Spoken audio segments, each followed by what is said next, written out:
అందరికీ నమస్కారం. మీ ద్వారా నర్సీపట్నం ప్రజలకు కూడా నా నమస్కారాలు. మీకు ఆల్రెడీ తెలుసు, ఇక్కడ కాంగ్రెస్ పార్టీ నన్ను అభ్యర్థిగా నిలబెట్టడం, నర్సీపట్నం నియోజకవర్గం నుంచి కాంగ్రెస్ పార్టీ అభ్యర్థిగా ఏప్రిల్ 24వ తారీఖున నామినేషన్ వేయడం జరిగింది. ఇక్కడ నా ముఖ్య ఉద్దేశం సమస్యలు, ప్రజలు ఇవన్నీ తర్వాత మాట్లాడతా. నేను నర్సీపట్నం వచ్చాను. నా టైము, నా నాలెడ్జ్ నర్సీపట్నం కోసం వెచ్చించాలని నిర్ణయం తీసుకున్నా. మీకు ఇప్పటి నుంచి అందుబాటులో ఉంటా. మీ సమస్యల మీద పోరాటం చేయాలన్నా, లేకపోతే దాన్ని ముందుకు తీసుకెళ్ళి సమస్యకి పరిష్కారం తీసుకెళ్లాలన్నా కూడా ఫ్యూచర్లో, భవిష్యత్తులో కూడా మీకు అందుబాటులో ఉంటానని మాత్రం మొదటి వాగ్దానంగా మీకు తెలియజేస్తాను. కాంగ్రెస్ పార్టీ అధికారం కోల్పోయి 10 సంవత్సరాలు అయింది. మన రాష్ట్రంలో మళ్ళీ ప్రజల స్థితిగతులు నార్మల్ స్థితి తీసుకురావాలని చెప్పేసి ఒక మంచి మేనిఫెస్టోని ఈ ఎలక్షన్ సందర్భంగా కాంగ్రెస్ పార్టీ తీసుకురావడం జరిగింది.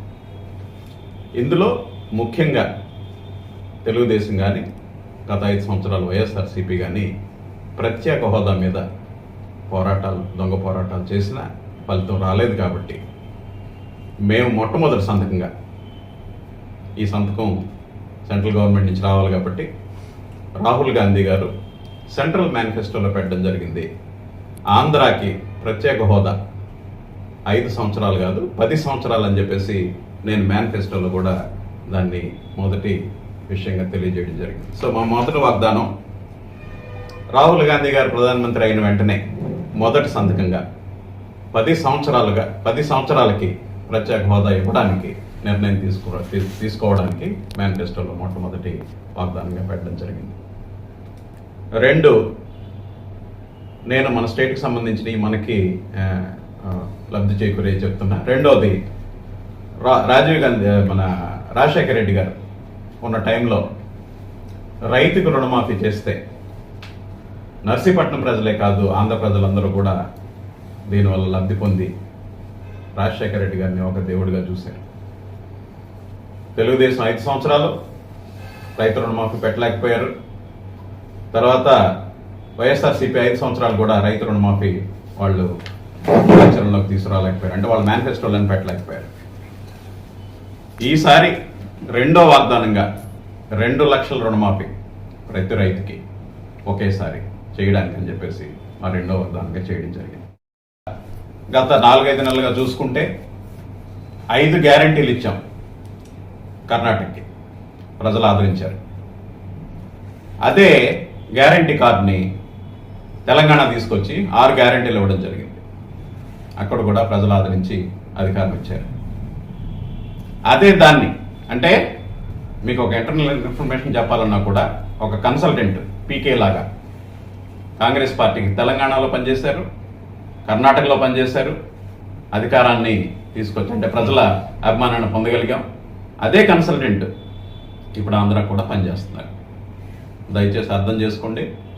ప్రజలు విశ్వసించేంత వరకు మేము క్యాన్వాసింగ్ చేస్తూనే ఉంటాం.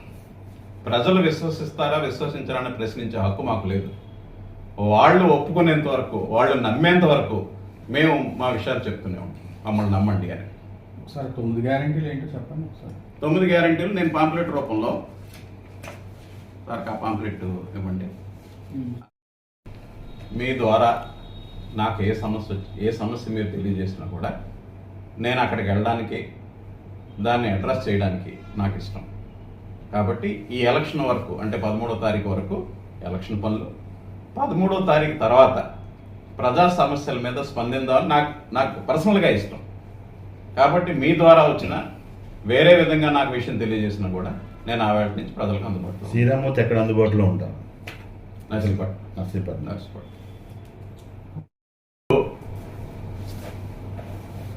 జాతీయ పార్టీ తరఫున నేను పోటీలో ఉన్నా. జాతీయ పార్టీ ఒక ఎజెండాని ప్రజల ముందు తీసుకొచ్చి 4 మండలాలు, 1 టౌన్లో ప్రచారం చేయడం జరుగుతుంది. నేనేం చేశానంటే, ఈ ప్రచారానికి సంబంధించిన కరపత్రాలు 53,000 గృహాలు ఉన్నాయని లెక్కలోకి తీసుకుని 53,000 ఇళ్లకి కరపత్రాలను అందజేయడం జరిగింది. అది నా బాధ్యతగా. ఇప్పుడు దయచేసి ఇక్కడ ప్రజలు నేను పంపించిన వాగ్దానాలు కానీ కాంగ్రెస్ పార్టీ ఇచ్చిన మేనిఫెస్టో కానీ దయచేసి చదివి అర్థం చేసుకుని గత 50 సంవత్సరాల్లో ఇక్కడ పరిపాలన చేసిన విధానాన్ని ఒకసారి గుర్తుకు తెచ్చుకొని అటు ఇందిరమ్మ చేసిన సేవ కానీ రాజీవ్ గాంధీ గారు చేసిన సేవ కానీ మీరు గుర్తించి ఈసారి హస్తం గుర్తుపై ఓటేస్తారు.